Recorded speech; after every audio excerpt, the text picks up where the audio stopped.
Hey everyone, welcome back for another deep dive. Today we're going way back in time to explore something that truly revolutionized the world, Gutenberg's printing press.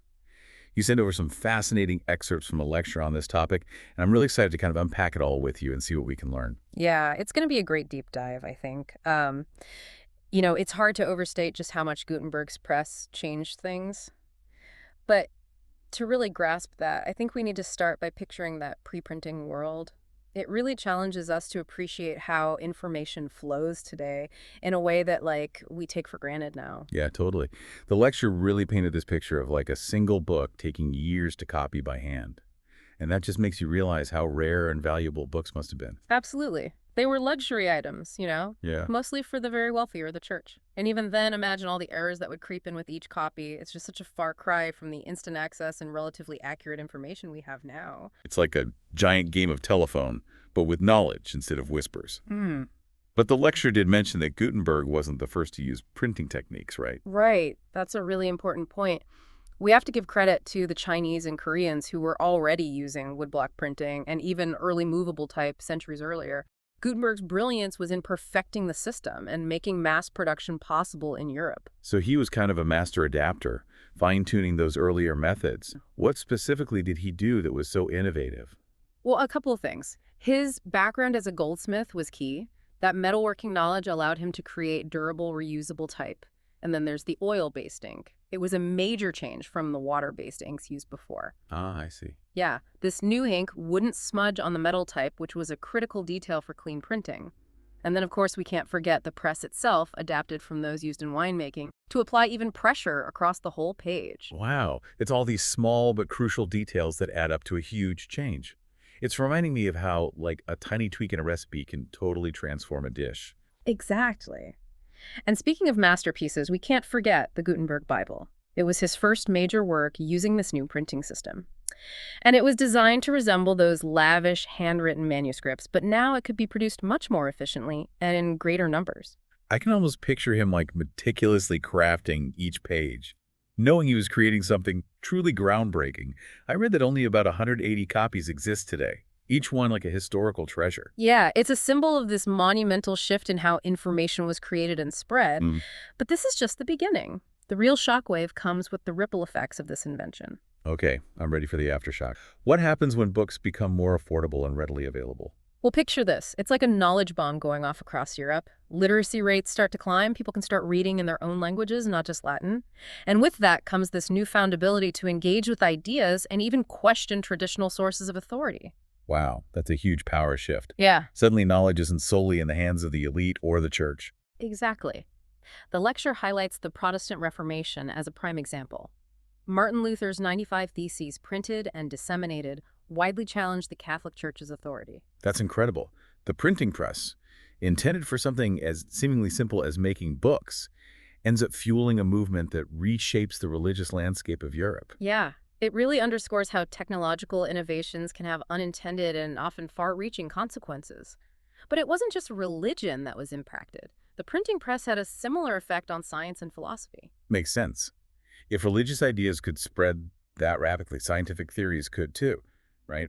The lecture mentioned Copernicus and his theory that the Earth revolves around the sun. Like, that must have been pretty controversial at the time. Oh, absolutely. Think about it. Before the printing press, spreading an idea like that would have been incredibly difficult and slow. But with printing, Copernicus could publish his work, and others, even those who were skeptical, could actually engage with his theories. That accessibility to knowledge was a key factor in what we now call the scientific revolution. So we're seeing this incredible explosion of knowledge, challenges to traditional authority, new scientific discoveries. It's just mind-boggling to consider how much changed because of this one invention. But the lecture made it clear that it wasn't all positive, right? Yeah, that's an important point. It's important to remember that the printing press itself wasn't inherently good or bad. It was a tool. And like any tool, it could be used for a variety of purposes. So alongside this flourishing of knowledge, we also see attempts to control it. Yeah, unfortunately. While the printing press could spread those revolutionary ideas, it also empowered those in authority to try and, maintain control. So how did they do that? Well, the Catholic Church, for example, established the Index of Forbidden Books, a list of publications deemed heretical or dangerous. And then government started using printing licenses to regulate what could and could not be printed. Sometimes they even resorted to book burnings to silence dissenting voices. It's a reminder that freedom of the press, something we often take for granted today, is a hard one, right? And something that needs to be constantly defended. Yeah, absolutely. It's a battle that's been fought for centuries, from Gutenberg's time to the present day. The printing press may have democratized access to information in many ways, but it also highlighted the ongoing tension between those who want to control information and those who want to share it freely. Makes you think about the challenges we face today with the internet and social media. We have access to more information than ever before, but we also see these new forms of censorship and attempts to control the narrative. It's like we're still grappling with that legacy of the printing press, trying to figure out how to balance freedom of expression with responsibility. It's a complex issue with no easy answers. But it's important to remember that these are not new questions. They've been with us since the dawn of mass communication. So we've been talking about this huge impact of the printing press on, institutions like the church and the world of science. But I'm curious about how this played out in the everyday lives of people. How did the printing press change, the fabric of society? That's a great question. It's one thing to talk about abstract ideas, but the real magic is seeing how those ideas translate into lived experiences. Imagine you're in a bustling European city in the 15th or 16th century. Suddenly, alongside the blacksmiths and bakeries, you start seeing these new establishments popping up. Print shops, bookstores. Like the early versions of our coffee shops, but for the intellectual crowd. Exactly. And I bet those shops were buzzing with activity, not just buying books, but debating ideas and sharing news. Oh, for sure. And as literacy spread, did the demand for different kinds of printed material increase? Absolutely. We're not just talking about religious texts and scholarly treatises anymore. Think pamphlets, broadsides, even early forms of newspapers. Early newspapers. That's fascinating. I love the image of those proto-newspapers spreading information and gossip across the land, almost like an early version of social media. It really is a fascinating parallel. And the shift towards more accessible and diverse printed material had a profound impact on how people understood the world around them. Before printing, your worldview was primarily shaped by your local community, what you heard in church, maybe from a traveling storyteller. But now with printed material so readily available, people could be exposed to ideas and perspectives from far beyond their immediate surroundings. That must have been both exhilarating and unsettling. Oh, absolutely. It was a time of tremendous change and upheaval. Imagine being someone who had always relied on the local priest for information, and suddenly you're reading arguments that challenge those long-held beliefs. It's no wonder that those in power, like the church, felt threatened by this new technology. Yeah, it does seem like they were trying to hold back a tidal wave. The printing press had unleashed a force that was much bigger than just the production of books. Yeah. It was changing the very fabric of society and the way people thought. But what about the more practical aspects of daily life? How did the printing press impact things like education? Well, let's start with education. Before printing, formal learning was largely limited to those who could afford private tutors or had access to monastic libraries. But with the printing press, textbooks became more widely available. And this led to the establishment of new schools and universities. So access to education expanded beyond just the elite few, creating opportunities for people from different social classes. Did this lead to changes in the workforce as well? Absolutely. With more people learning to read and write and do basic arithmetic, there was a growing demand for skilled workers who could keep up with the increasingly complex demands of a changing society. And the printing industry itself created a whole range of new jobs: typesetters, printers, bookbinders.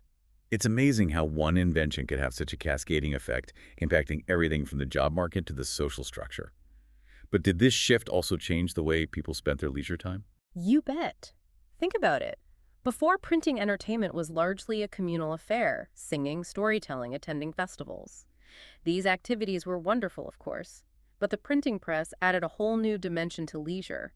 People could now curl up with a good book. Yeah, it seems so obvious now, but I never really thought about reading for pleasure as a revolutionary concept. It really was. New genres of literature emerged: novels, poetry, travelogues. People had access to worlds and ideas they never could have imagined before. It was the birth of the modern reader, the individual engaging with text for pleasure and personal enrichment.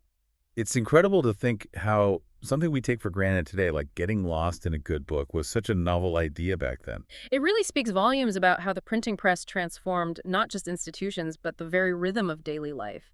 It changed how people learned, worked, socialized, and even how they entertained themselves. This has been such an eye-opening conversation. It's amazing to see how something as seemingly simple as making books more accessible could have such profound and wide-ranging consequences. It really makes you appreciate the interconnectedness of things, how a technological innovation can ripple outwards, touching every aspect of society. Exactly.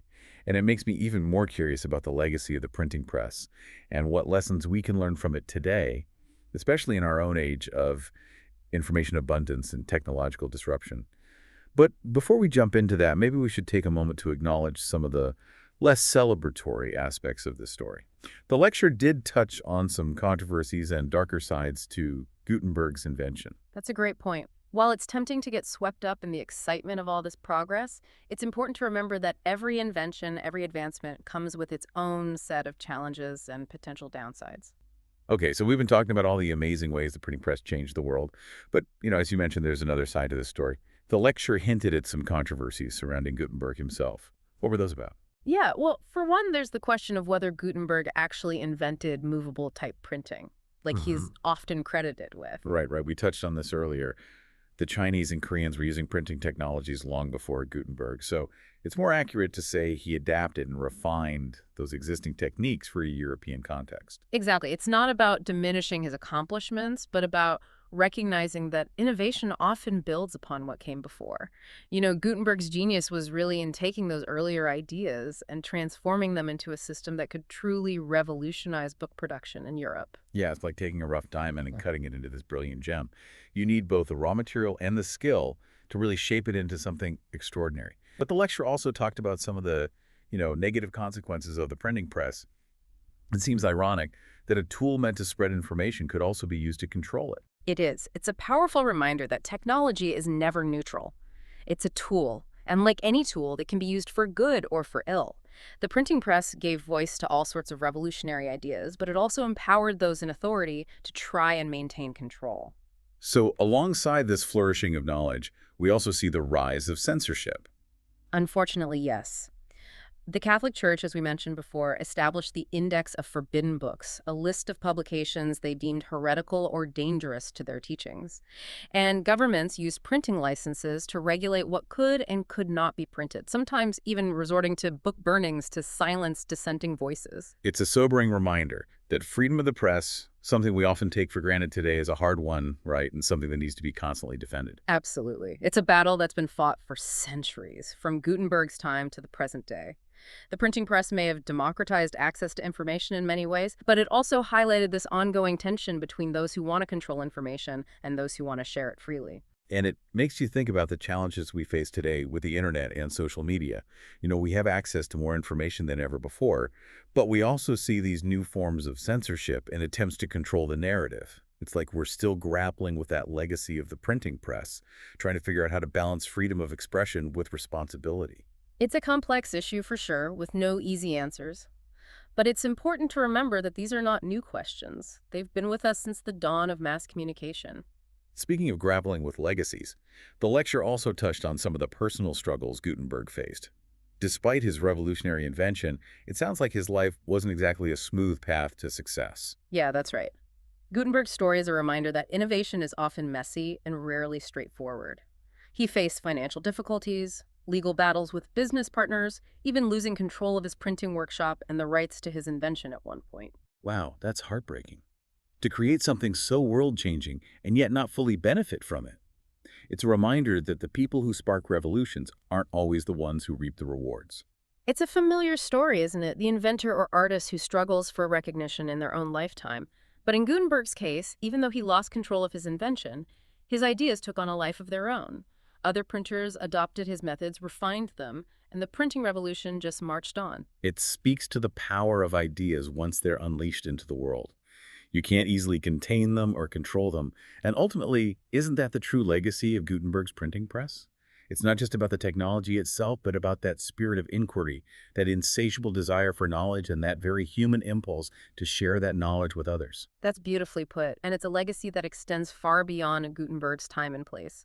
It's a legacy we all share, whether we're reading a printed book or scrolling through articles online or even listening to this podcast. We're all part of this ongoing story of information innovation and the human quest to understand the world around us. This deep dive has really given me a whole new appreciation for Gutenberg's invention and its impact on the world.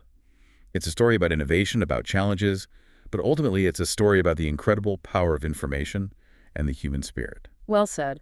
And on that note, we'll wrap up our exploration of Gutenberg and his printing press. Until next time, dear listeners, keep those minds curious and those ideas flowing.